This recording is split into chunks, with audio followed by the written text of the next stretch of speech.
একাধিক সন্তান কিংবা একের অধিক সন্তান কিংবা এর থেকে আরো বেশি সন্তান হলে সমাজের মধ্যে একটা কুপ্রথা চালু ছিল, এত সন্তান দিলে সন্তানকে খাওয়াবে কে, পড়াবে কে। এখনো পর্যন্ত বাংলাদেশের আনাচে কানাচে, গ্রামে গঞ্জে, শহরে নগরে, বন্দরে বিভিন্ন এনজিও সংস্থার মহিলারা বাড়ি বাড়ি গিয়ে মানুষকে এই কথা তালিম দেয় যে সন্তান বেশি হয়ে গেলে এদেরকে মানুষ করতে পারবে না, অভাব অনটন দেখা দেবে, দুঃখ দুর্দশা দেখা দেবে, খাদ্যের উৎপাদন কমে যাবে, খাদ্য সংকট দেখা দেবে, দেশের মধ্যে দুর্ভিক্ষ চলে আসবে। নানান ধরনের কথা বলে ওয়াসওয়াসা দিয়ে অধিক সন্তান নেওয়া থেকে আমার মায়েদেরকে, বোনদেরকে বিরত রাখেন। এর বাস্তবতা সমাজে আছে না নাই? তারা যে কত বড় ডাহা মিথ্যাবাদী, তাদের এই কথাটা যে কতটা বাস্তবতা বিবর্জিত তার বড় প্রমাণ হচ্ছে আপনি আমাদের অঙ্গনটা একটু তাকিয়ে দেখুন। স্বাধীনতার সময় এদেশে মানুষ ছিল কত কোটি? 7.5 কোটি। এখন বর্তমানে মানুষ আছে কত কোটি? প্রায় 17 কোটি। যদি তাই হয়ে থাকে তাহলে সেই হিসেবে যখন 7.5 কোটি মানুষ এদেশে বসবাস করেছে, এখন মানুষ ডাবলেরও বেশি হয়ে গেল, ঠিক কিনা বলেন? ডাবলের বেশি হওয়ার কারণে যদি আগেকার দিনের মানুষ 3 বেলা ভাত খেয়েছে, তো এখন হিসেব অনুযায়ী তো 1.5 বেলা ভাত খাওয়া উচিত। কথা বলা, কারণ জমিন তো বড় হয় না, জমিন তো আগেরটাই আছে। ওদের কথা যদি সত্য হয় যে মানুষ মারলে রিজিক ভাগাভাগি হয়ে যাবে, খাদ্য সংকট দেখা দেবে, ওদের কথা যদি সত্য হয় তাহলে স্বাধীনতার সময় মানুষ যদি 1.5 বেলা ভাত খেয়ে থাকে, 3 বেলা খেয়ে থাকে, বর্তমানে 1.5 বেলা কিংবা 1 বেলা ভাত খাবে।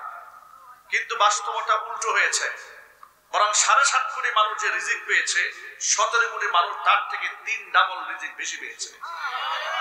কারণ রিজিকের মালিক কে?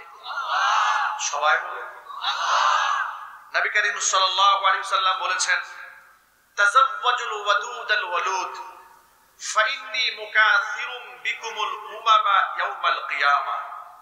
অধিক সন্তান প্রসবকারিণী প্রেমময়ী রমণীদেরকে তোমরা স্ত্রী হিসেবে গ্রহণ করো, কারণ বেশি সংখ্যক উম্মত হলে কিয়ামতের মাঠে এই অধিক সংখ্যক উম্মত নিয়ে আমি অন্য নবীদের সাথে গর্ববোধ করব। আল্লাহু আকবার বলেন। নবী করিম সাল্লাল্লাহু আলাইহি ওয়াসাল্লাম অধিক সংখ্যক সন্তানের ব্যাপারে উম্মাহকে উৎসাহ প্রদান করেছে। আর এরা করল ভিন্ন কথা।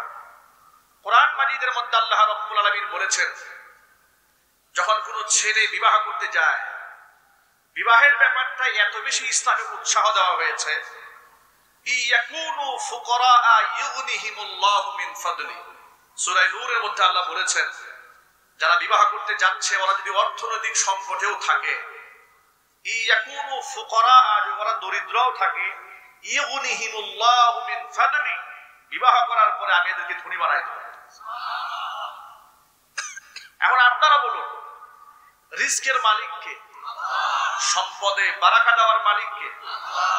একদিক থেকে আল্লাহ রাব্বুল আলামিন বিবাহের ব্যাপারে উৎসাহ প্রদান করলেন, আরেক দিক থেকে নবী করিম সাল্লাল্লাহু আলাইহি ওয়াসাল্লাম অধিক সন্তানের ব্যাপারে উৎসাহ প্রদান করলেন। আবার যারা মাতৃগর্ভে সন্তান থাকার পরে ইনজেকশন করার মাধ্যমে কিংবা একেবারেই বাচ্চাকালে অ্যাবর্শন করে বাচ্চাকে গর্ভ থেকে গর্ভপাত করে দেয়, এমন পাপিষ্ঠ মানুষও সমাজে আছে না? নাই? তারা যে কত বড় ভয়াবহ অপরাধী হবে কিয়ামতের ময়দানে, ওই সমস্ত ব্যক্তিদেরকে কিয়ামতের ময়দানে আসামির কাঠগড়ায় দাঁড় করিয়ে দেওয়া হবে মানুষ খুনকারী হিসেবে। ওয়াইদাল মাউউদাতু সুইলাত বিআইয়ি যামবিন কুতিলাত। কোন অপরাধে এদেরকে হত্যা করা হয়েছিল প্রশ্ন করা হবে। এর মানে হলো অধিক সন্তানের ক্ষেত্রে কোরআনে কারীম মানুষকে উৎসাহ প্রদান করেছে। আল্লাহ পাক বলেছেন, লা তাকতুলু আওলাদাকুম খাশিয়াতা ইমলাক। দারিদ্রতার ভয়ে তোমরা তোমাদের সন্তানকে হত্যা করো না। নাহনু নারযুকুহুম ওয়া ইয়্যাকুম। তোমাদেরকে যে আল্লাহ আমি রিজিক দান করি, তাদের রিজকের দায়িত্ব আমি আল্লাহর হাতে রেখেছি। একটু জোরে করেন না সুবহানাল্লাহ। বরং বাস্তবতা তো উল্টা কথা বলেন। যারা বলেছে অধিক সংখ্যক সন্তান যদি পৃথিবীতে কেউ নেয় তাদের সংসারে অশান্তি, বারাকা নষ্ট হবে, এই সমস্ত কথা যারা বলেছে তারা উল্টা কথা বলেছে। বাস্তবতা হলো যাদের সন্তান একটা হয় অধিকাংশ ক্ষেত্রে দেখা যায় সন্তান অমানুষ হয়, বখাটে হয়ে যায়। যখন ছেলে এই কথা বুঝতে পারে যে আমি তো অল ইন অল, আমাকে বাধা দেওয়ার কেউ নাই, কথা বলেন ঠিক কি নাই?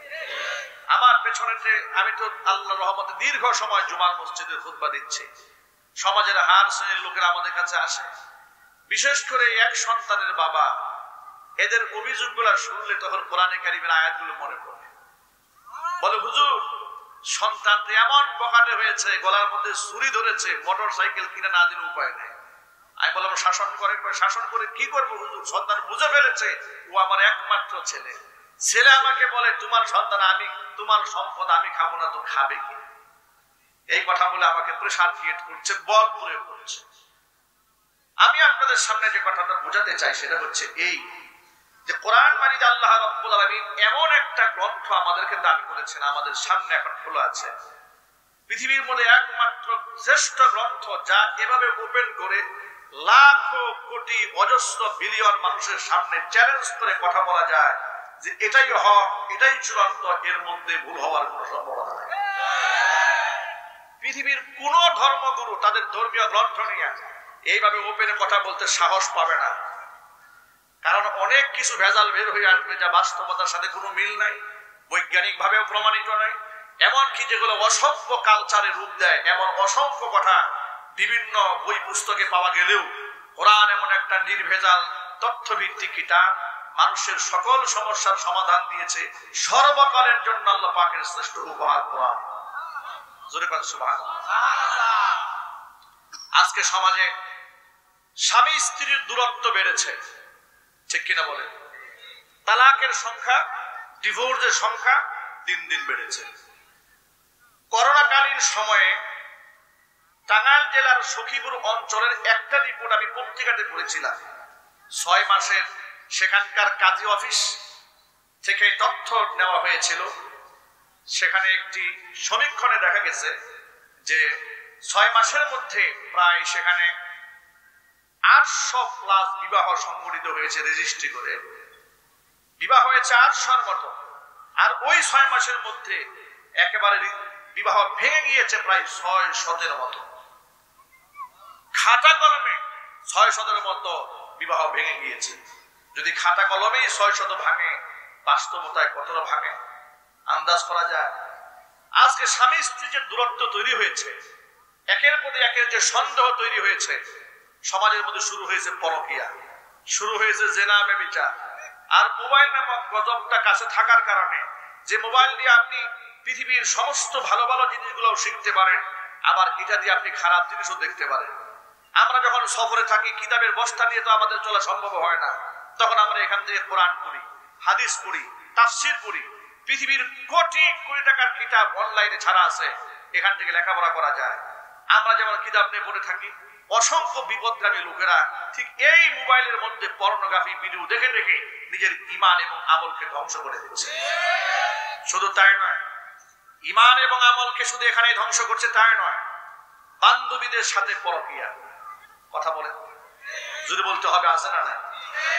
আমার এক খুব ঘনিষ্ঠ মুসল্লি একদিন আমাকে দুঃখ করে বলছে, হুজুর মাত্র 3 মাস হয়েছে বিবাহ করেছে, এমন এক অশান্তি সংসারে শুরু হয়েছে, না পারি কাউকে বলতে, না পারি সহ্য করতে। কি হয়েছে? যে 3 মাস হয়েছে বিবাহ করেছি, আমার স্ত্রী আমার বিছানায় শুয়ে শুয়ে তার বয়ফ্রেন্ডের সাথে ফোনে কথা বলে, এরপরে মেসেঞ্জারে চ্যাটিং করে। তো তাকে অনেকবার বাধা দিয়েছি, সর্বশেষ চূড়ান্ত পর্যায়ে সে আমাকে বলেছে, তুমি যদি আরেকবার আমার সাথে বাড়াবাড়ি করো তাহলে কিন্তু তোমার বিরুদ্ধে আমি নারী নির্যাতনের মামলা করে দেবো। দেখেছেন, চুরি তো চুরি, আবার সিনা চুরি। বেটা কেমন বিপদে পড়েছে। সে বলে, হুজুর আমি একটা সম্ভ্রান্ত বংশের ছেলে, এখন আমি এই কথা না পারি কাউকে বলতে, না পারি সহ্য করতে, আমি যাব কোন পথে?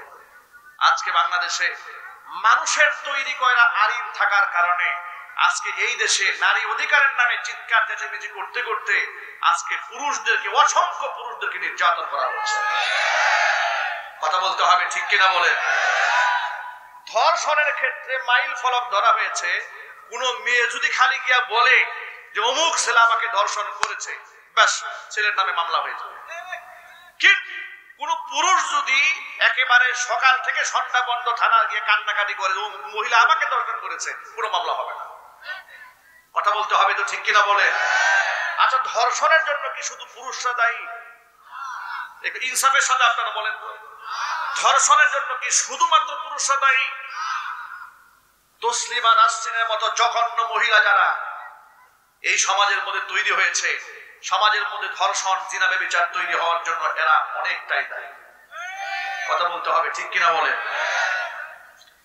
আজকে এই সমাজ ব্যবস্থার মধ্যে এই অশান্তি পারিবারিক ভাবে তৈরি হয়েছে কোরআন কারীমের শিক্ষা থেকে মানুষ দূরে সরে যাওয়ার কারণে, আদর্শ থেকে আদর্শচ্যুতি ঘটার কারণে আজকে স্ত্রী স্বামীর কথা মান্য করছে না, স্বামীর সাথে মহব্বত তৈরি হচ্ছে না, আর স্বামীও ওই স্ত্রীর প্রতি কোনো প্রকার প্রেম ভালোবাসা তৈরি না হয়ে সে বান্ধবীদের সাথে প্রেম করে বেড়াচ্ছে।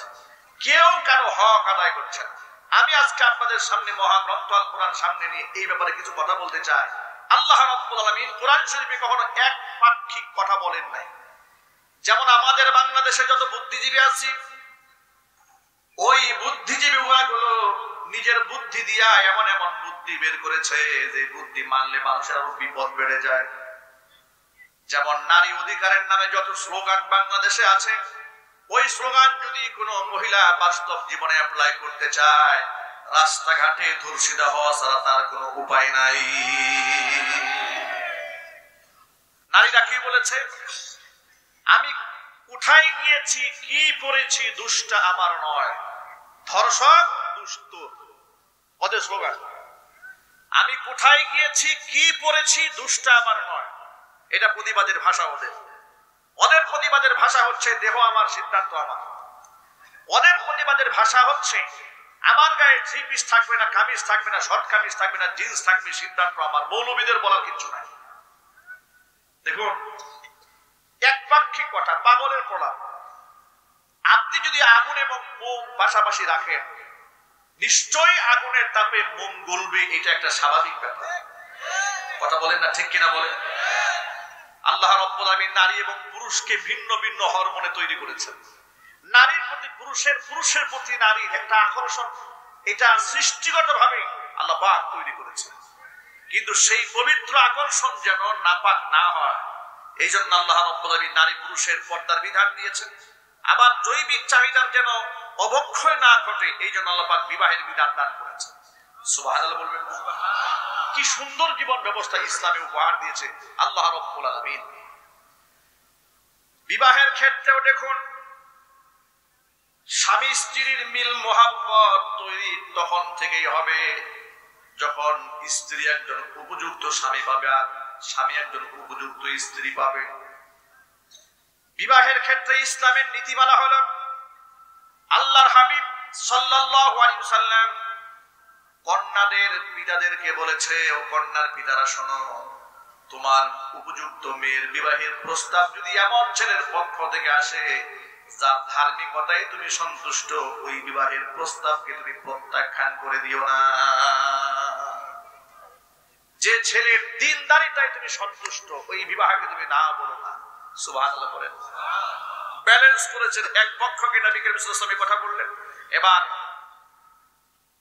ছেলে পক্ষকে আল্লাহ পাক, আল্লাহ রাসূল কি নসিহত করেছেন শোনেন। এটা মেয়ে পক্ষকে বলা হলো, তোমার মেয়ের বিবাহের প্রস্তাব যদি এমন ছেলের পক্ষ থেকে আসে যার ধার্মিকতায় তুমি সন্তুষ্ট, এই প্রস্তাবকে না করো না। যার প্রমাণ নবী করিম সাল্লাল্লাহু আলাইহি ওয়াসাল্লাম নিজে দান করেছেন।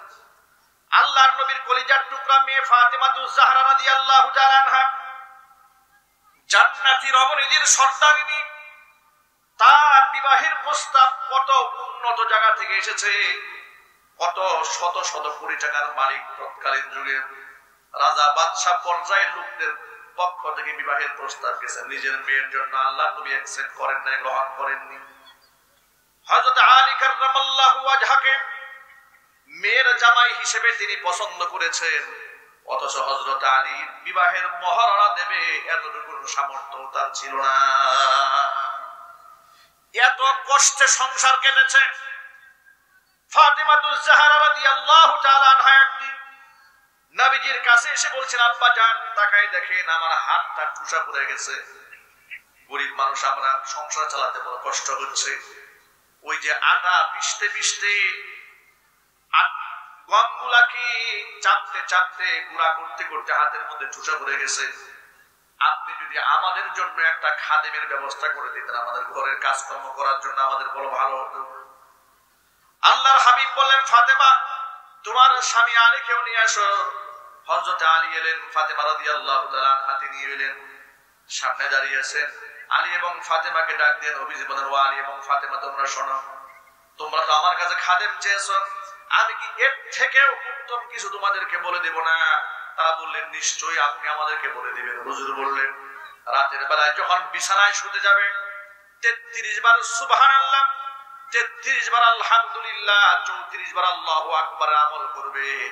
ওই একজন খাদেম খেদমত করে তোমার ঘরে যতটুকু কল্যাণ বয়ে না আনতো, এই আমলটা করলে এর থেকে বেশি কল্যাণ তোমাদের জীবনে আল্লাহ নসিব করে দিবে।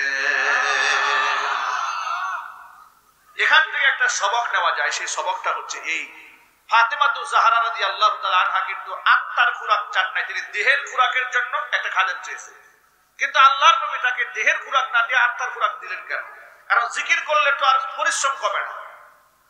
মুহাদ্দিসিনে কিরামরা ব্যাখ্যা করে বলেছেন, জিকির এমন একটা গিজা, আত্মার জন্য এমন একটা খাবার, এমন একটা খোরাক, যে জিকির করলে শুধুমাত্র আত্মাই প্রশান্ত লাভ করে না, গোটা দেহের পরিশ্রম এবং ক্লান্তি আল্লাহ পাক দূর করে দেয়। সুতরাং একটুখানি চিন্তা করুন, জান্নাতি রমণীদের সর্দারিনী তার হাতে ঠুসা পড়ে গেছে স্বামীর সংসারে। এমন স্বামীর সংসার নবীজি সাল্লাল্লাহু আলাইহি ওয়াসাল্লাম তার মেয়েকে করিয়েছেন, শিল্পপতির হাতে দেন নাই। আর আমরা আমাদের স্ত্রী সন্তান তাদের সংসারে মোহাব্বত, ভালোবাসা, শ্রদ্ধা কেমনে তৈরি হবে? আমরা তো পাত্র সিলেক্ট করতে প্রথমে ভুল করেছি। আমরা প্রথমে চিন্তা করেছি ছেলে শিল্পপতি কিনা, গাঁজা খায় না বেনামাজি দেখা দরকার নেই। কথা বলে না, ছেলের কথা বলে না, বাস্তবতা আছে না নাই? দিনদার কিনা, ইমানদার কিনা, এটা আপনি দেখেন না। আপনি দেখেছেন শিল্পপতি কিনা, আপনি দেখেছেন ঢাকা শহরে ফ্ল্যাট আছে কিনা, কক্সবাজারে হোটেল আছে কিনা, এটাই তো আপনি দেখেছেন। চরিত্রটা আপনি দেখেন না। যার জন্য আপনার মেয়ের কপালে আগুন জ্বলছে, এই আগুনটা আপনি নেভাতে পারবেন। প্রথম ফর্মুলা। এবার আল্লাহর নবী সাল্লাল্লাহু আলাইহি সাল্লাম ছেলেদেরকে কি ফর্মুলা দিলেন শোনেন। আল্লাহর হাবিব বলেন, তুনকাহুল মারআতু লিআরবাইন, 4টা গুণ দেখে মেয়েদের বিবাহ হয়। 1 নাম্বার গুণ হচ্ছে লিমালিহা, তার সম্পদ দেখে। 2 নাম্বার হচ্ছে ওয়ালি জামালিহা, তার সৌন্দর্যতা দেখে। 3 নাম্বার হচ্ছে ওয়ালি হাসাবিহা, তার বংশীয় স্ট্যাটাস দেখে। 4 নাম্বার হচ্ছে ওয়ালি দীনিহা, তার ধার্মিকতা দেখে। নবীজি সাল্লাল্লাহু আলাইহি সাল্লাম বলেছেন, ফাদফার বিদাতিদ দ্বীন তারিবাত ইয়াদা, ধার্মিকতার গুণটাকে প্রাধান্য দাও, তা না হলে তুমি ধ্বংস হবে। 1 নাম্বার গুণ সম্পদ, 2 নাম্বার গুণ সৌন্দর্যতা, 3 নাম্বার হচ্ছে বংশীয় স্ট্যাটাস, তার আভিজাত্য। এটা না দেখে ফাদফার বিদাতিদ দ্বীন, 4 নাম্বার গুণ ধার্মিকতার গুণটাকে তুমি প্রাধান্য দাও, তুমি সুখী হবে। ধার্মিকতার গুণটি প্রাধান্য না দিয়ে তুমি যদি বাকি গুণগুলা দেখো, তুমি কোনোদিন সুখী হবে না। এই ফর্মুলা কি কোন হুজুর দিয়েছেন নাকি আল্লাহ রাসূল দিয়েছেন? তাহলে আপনারা চিন্তা করেন তো, সূচনাতেই তো আমরা বলদ করে বসে আছি।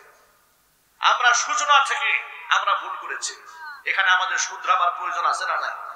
একটু জোরে বলেন না। আমাদের শুধরাবার প্রয়োজন আছে। আমি আলোচনা একেবারে শুরু থেকে নিয়ে এসেছি আমার সাবজেক্টে। এর পেছনে কারণ হচ্ছে, একেবারে সূচনা যদি মজবুত না হয়, তাহলে পরবর্তীতে দেহ যদি পচন ধরে যায়, মাথার মধ্যে সরিষার তেল মাখলে তো পচা ভালো হবে না। কথা বলেন ঠিক কিনা বলেন? তখন তো ভালো হবে না, কাজ হবে না। এই জন্য পাত্র সিলেক্ট করার সময় কিংবা পাত্রী সিলেক্ট করার সময় ধার্মিকতার গুণকে প্রাধান্য দিতে হবে। এটা হচ্ছে 1 নাম্বারের আমল। কয় নাম্বার? জোরে বলেন। এবার পাত্র আপনি সিলেক্ট করলেন কিংবা পাত্রীও সিলেক্ট করলেন, দুজনে নামাজি ধরলাম পরহেজগার। এবার পাত্র পাত্রী দেখার পর পাত্রী দেখতে গেছে কে জানে? ছেলে যায় না। ছেলে বলে না, আমার ইচ্ছা আমার বউ দেখতে শরম হয়, লজ্জা লাগে। যদি উনি সারা জীবন পরে ইউনিভার্সিটিতে প্রেম করছে, একটু শরম হয় না।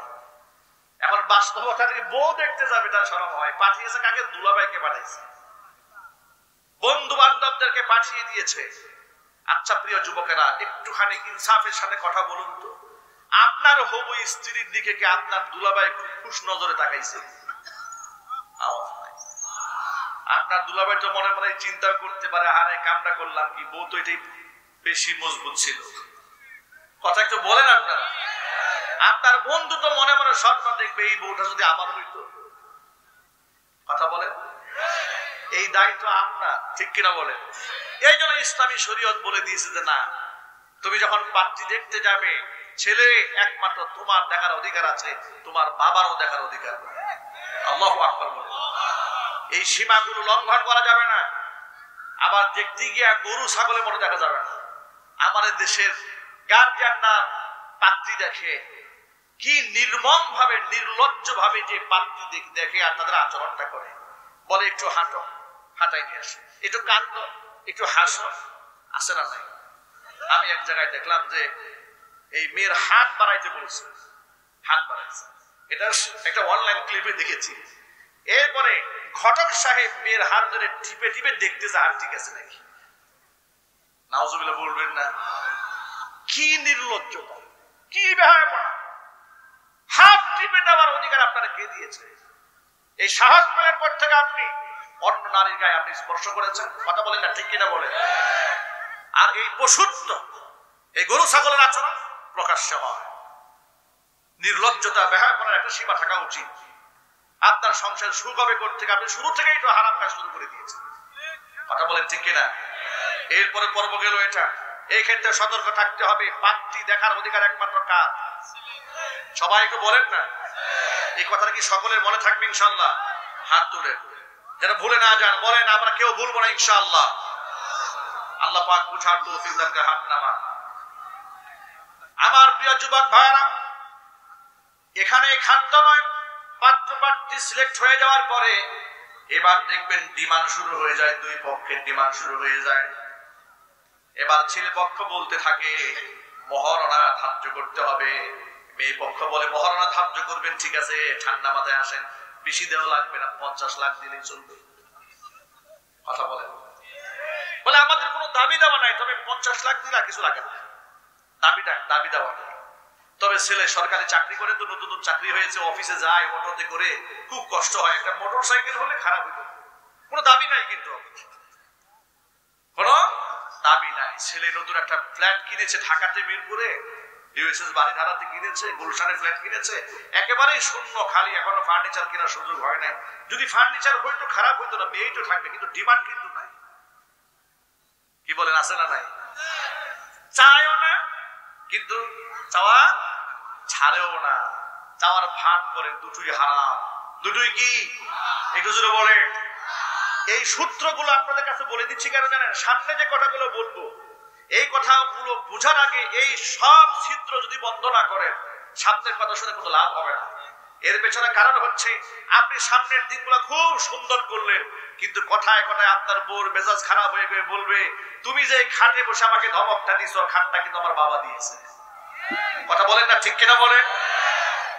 এক ধমক আপনাকে দিয়ে ফেলবে, তুমি যে খাটে বসে আমাকে ধমক দিচ্ছ, এই খাটটা কিন্তু আমার বাবার দেওয়া। সুতরাং এই অশান্তি আপনি কেমনে বন্ধ করবেন? শুরু থেকে সব ছিদ্র বন্ধ করে দেন। যৌতুকবিহীন সম্মানের সাথে স্ত্রীকে নিয়ে আসে, মহারণা ধার্য করে। সুবহানাল্লাহ।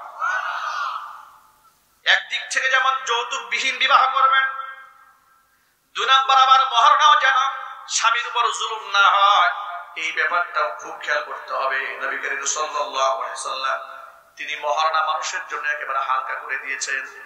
আল্লাহর হাবিব সাল্লাল্লাহু আলাইহি সাল্লাম বলেছেন, মহারণা বেশি ধার্য করার মধ্যে যদি কল্যাণ করা হতো, নিশ্চয়ই আমি আমার স্ত্রী কিংবা কন্যাদের জন্য অনেক হারে মহারণা ধার্য করে দিতাম। বেশি মহারণা ধার্য করার মধ্যে কোনো ফুটানি নাই। ফুটানি হচ্ছে আপনি যা ধার্য করেছেন তা সম্পূর্ণ আদায় করা। আল্লাহ পাক যেন কবুল করেন। আমরা কি কথাগুলো মনে রাখতে পারবো না ইনশাআল্লাহ? আরেকটা বিদআত সমাজের মধ্যে আছে, সেটা হচ্ছে বিবাহ দিন ধার্য করা হয়ে গেল, ছেলের বাড়ির পক্ষ থেকে মেয়ের বাড়িকে বলা হচ্ছে যে আমাদের তো দাবি দাবা নাই, তো আমাদের কিছু আত্মীয় স্বজন মোটামুটি একটু বেশি আছে, বন্ধু বান্ধব, আমরা বেশি লোক আসবো না, তবে 400-500 মানুষের আয়োজন হলেই চলবে। কথা বলে না, একটু জোরে বলুন, আছে না নাই? বেশি লোক আসবো না, মনে করেন 150-200 গাড়ি আসবে। এরপরে শুরু হয় সিরিয়াল বাই সিরিয়াল, গাড়ি যাচ্ছে তো যাচ্ছে, কার বিয়ে, অমুকের ছেলের বিয়ে, কার সাথে অমুকের মেয়ের সাথে বিবাহ, একেবারে পদ্মা সেতু গাড়ি দিয়ে ভরে ফেলছে। কথা বলেন ঠিক কিনা বলেন? আচ্ছা, গাড়ির বহর নিয়ে যা আপনি যাচ্ছেন, আপনি যে গাড়ির বহর নিয়ে যাচ্ছেন, এটার নাম কি নাম দিয়েছে? বরযাত্রা। বাংলাদেশের একজন শেখ, আমার খুব প্রিয় মানুষ, শেখ আহমদুল্লাহ হাফিজাহুল্লাহ, আল্লাহ পাক তার নেক হায়াত দারাজ করেন, জোরে করে আমিন। তিনি ঠান্ডা মাথায় সুর সার ছাড়া এত সুন্দর সুন্দর দামি দামি কথাবার্তা মাঝে মাঝে বলেন, একেবারে দিল ঠান্ডা হয়ে যায়। তিনি ওইদিন বলতেছিলেন যে এটাকে বরযাত্রা বলা যায় না, এটাকে বলা হয় বদযাত্রা। কথা বলেন ঠিক কিনা বলেন? যে এটা কোনো ক্রমেই বরযাত্রা বলার কোনো সুযোগ নাই, এটা হচ্ছে বদযাত্রা।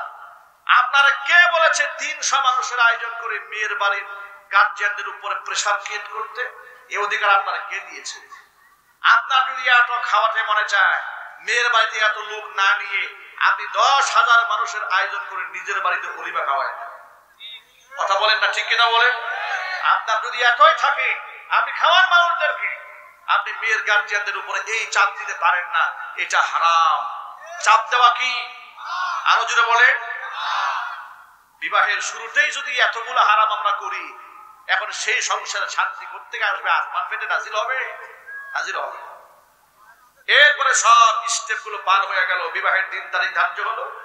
আজকের পর থেকে মনে রাখতে হবে, বিবাহ যত সিম্পল হবে তার মধ্যে আল্লাহ পাক তত বরকত এনে দেবেন। নবী করিম সাল্লাল্লাহু আলাইহি ওয়াসাল্লাম বলেছেন, ওই বিবাহের মধ্যে সবচেয়ে বেশি বরকত হয় আইসারুহুম মাউরাতান, যে বিবাহের মধ্যে খরচ সবচাইতে কম, সেই বিবাহের মধ্যে বরকত বেশি। ওই যে ইস্তেমারে দেখেছেন না, শত শত মানুষের বিবাহ হয় শুধুমাত্র খেজুর ছিটিয়ে। সুবহানাল্লাহ বলবেন না? আল্লাহু আকবার বলে। শুধু খেজুর ছিটিয়ে বিবাহ হয়, ওদের বিবাহ ভাঙে না। কিন্তু কোটি টাকার কাবিন করে ঢাক ঢোল পিটিয়ে বিরাট বড় সিংহাসন গেড়ে মহিলাকে বসাই রাখছে, হাজার হাজার লোকরা এসে দেখেছে, 2 বছর পরে ডিভোর্স শুরু হয়ে গেছে। কথা বলেন ঠিক কিনা বলেন? অনেক জায়গায় চেয়ার নিয়েও পিটাপিটি হয়, মারামারি হয়, কিলাকিলি হয়, গুটাগুটি হয়। এই সব তৈরি হয়েছে হারাম থেকে, কোরআন সুন্নাহ থেকে দূরে সরার কারণে। আমরা কি সতর্ক হতে পারবো না ইনশাআল্লাহ? সবাই বলেন ইনশাআল্লাহ। এরপরে বিবাহের আয়োজন করা হলো। আয়োজন করার পরে এবার ঢাকা থেকে ব্যান্ড পার্টি দাওয়াত দেওয়া হলো। আমার মেয়ের বিবাহের অনুষ্ঠান যদি একটু বড় বড় সাউন্ড বক্স না বাজে, তো বিবাহ কি সুন্দর হবে নাকি? এরপরে বিরাট ব্যান্ড শো পার্টি, রাত ভর, রাত 2টা-3টা পর্যন্ত চলতে থাকে।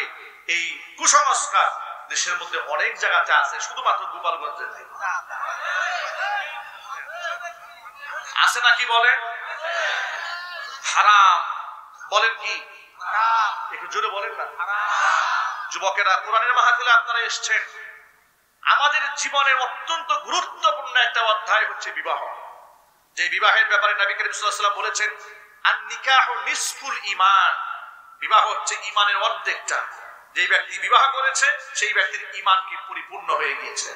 তাহলে জীবনের এমন একটা গুরুত্বপূর্ণ একটা অধ্যায় আমি সূচনা করব কি আল্লাহর নাফরমানি দিয়ে, হারাম দিয়ে না। আমরা আল্লাহর সাহায্য নিয়ে, বারাকা নিয়ে, খুতবা দিয়ে সুন্নাহ ভিত্তিক বিবাহ করব, আল্লাহর সাহায্য চাবো, তাহলে আমাদের সংসারে সুখ এবং সমৃদ্ধি দিয়ে আল্লাহ পাক ভরপুর করে দেবেন। প্রিয় যুবক ভাইয়েরা আমার, আল্লাহর নবী রাহমাতুল লিল আলামিন বলেছেন, ইয়া মাশারাশ শাবাব, ও যুবকেরা, মান ইসতাতাআ মিনকুমুল বাআতা ফালইয়াতাযাওয়াজ, তোমাদের যাদের সামর্থ্য আছে সে যেন বিবাহ করে নেয়। ফাইন্নাহু আগাদ্দু লিল বাসরি ওয়া আহসানু লিল ফারাজি, কারণ বিবাহ করা এটা চোখের হিফাজত হয়, লজ্জাস্থানের হিফাজত হয়।